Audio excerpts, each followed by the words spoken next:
Guys, ayan, dan na yung mga nilaman ni nanay yung pambahay. Ayan, daming pambahay guys. Ayan, mamimili ka na lang. Ayan, oh, biglang lumakas ang ulan. Ayan yung mga tanim ko guys. Oh. Ayan, meron akong kalabasa, ampalaya. Ayan, marami. Aswan na rin yung aming kamalunggay. May papaya din dito tumubo. Ayun, yung mga kalabasa. Oh guys, biglang ulan, yung swimming pool namin, konti lang tubig, tinatanggal ko masyado marami, nahirapan ako magano. Ayun yung isang kalabasa ko, at saka oregano, yan.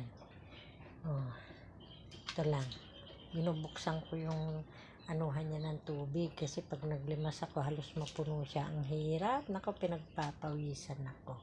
Ayan, marami akong binabad, ang dami ko nang nalabang hangin at nagpalit sila ng mga bedsheet.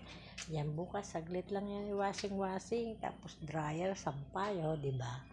Okay na yan. Oh, yan ang aking yan trabaho ni Nanay Senior dito.